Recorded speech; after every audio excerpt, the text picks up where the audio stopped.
On today's show, GM ceases its operations in Venezuela, Jeep reveals a plug-in hybrid in China, and a look at the possibility of creating hydrogen fuel from renewable sources.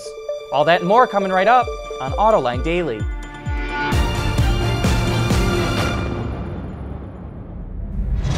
This is Autoline Daily, the show for enthusiasts of the automotive industry.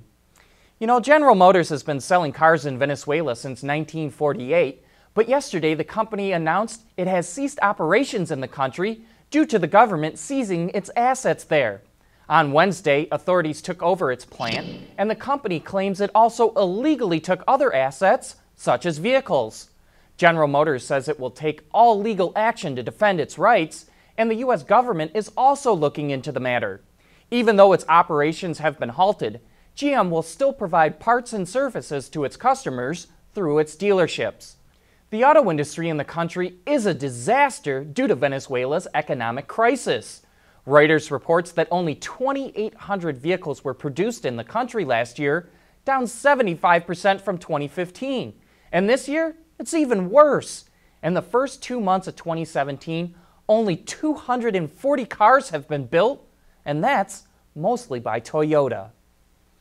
Honda announced it's going to invest $124 million to build an advanced wind tunnel in Ohio. The facility will be used to develop and test both production vehicles and race cars. The new wind tunnel will be able to create speeds up to 192 miles per hour. It'll be located at the company's Transportation Research Center in East Liberty, and construction is slated to kick off this summer. Lynk & Co., the newly created luxury brand from Chinese automaker Geely, was originally targeting next year to start selling vehicles in the US and Europe, but those plans have changed. Automotive News reports that it will now launch the brand in San Francisco and Berlin starting in 2019. Because owners will have the opportunity to share their cars, the company chose those locations due to the high amount of car sharing. The launch is also being delayed because Lynk & Co. wants to secure a company-owned network of dealers before it begins sales. And we'll take a look at some new reveals from the Shanghai Auto Show right after this. Autoline Daily is brought to you by Bridgestone Tires, your journey, our passion. Dow Automotive Systems, advanced materials that deliver better results. Lear, a global leader in automotive seating and electrical systems. And by Borg Warner, propulsion solutions that support a clean, energy-efficient world. Stricter fuel economy regulations in the coming years will force even the most unlikely of brands to electrify some portion of their lineup, including Jeep. That's why it just debuted the Yuntu concept at the Shanghai Auto Show. It's a plug-in hybrid that was designed with the Chinese consumer in mind. It is distinctly a Jeep.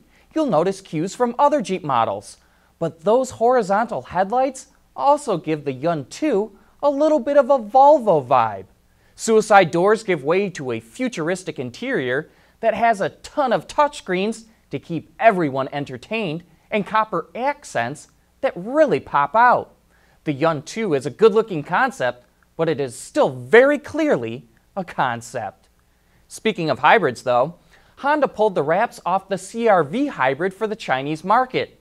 It uses the same powertrain setup as the Accord hybrid, which consists of a 2-liter engine, 2 electric motors, and a lithium-ion battery pack.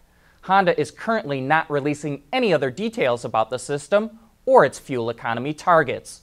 The CR-V hybrid will go on sale in China soon, and while Honda hasn't officially said it will come to the US, I'm here to tell you it's very, very, very likely to come to the US. Speaking of green vehicles, coming up next, a look at creating hydrogen from renewable sources to power fuel cell cars.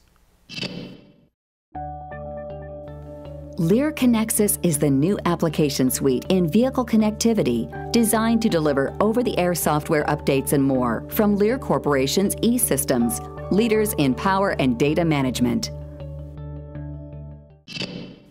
One of the big benefits of fuel cell power cars is they only emit water. However, 95% of the hydrogen used to power those vehicles is created from natural gas, so a carbon footprint is being created. But Brian Pivovar from the National Renewable Energy Laboratory told us on Autoline this week there are opportunities to create hydrogen from renewable sources, and it has advantages over batteries. Even coming from natural gas, there's benefits in using hydrogen from natural gas within the system. However, there's also the possibility of building out and building towards something where you're taking water, which is ubiquitous and everywhere, and taking these abundant resources of the sun and the wind. We use so little of them.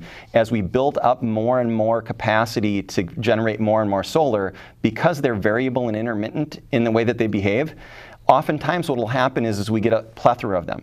If we take the extra and we run it into hydrogen, we can then use that to power our transportation, power our industry in clean, renewable, sustainable ways that just wouldn't be possible otherwise. So in a way, what you're saying is instead of using solar or wind to generate electricity and store it in batteries, you're saying store it in hydrogen. Yeah, and there's some implicit advantages in hydrogen over batteries, particularly in long duration storage. So like solar power, you tend to get more of it in the spring, and you tend to need more of the energy in the winter and fall. And you can't do that kind of time shifting with things that don't involve chemical bonds and don't have the energy density of things like hydrogen. Hydrogen can either be the starting point, or you can just take that hydrogen and do things like make ammonia, or make synthetic natural, or make natural gas, or make hydrocarbons and then use them as well. So hydrogen can be a stepping point as one of these intermediate energy carriers to all of these other things as well. For more insight into the viability of fuel cells, you can watch that entire discussion right now on our website, Autoline.tv, or you can find it on our YouTube channel. That wraps up today's show. Thanks for making Autoline Daily a part of your day. Have a great weekend, and we'll see you right back here again on Monday.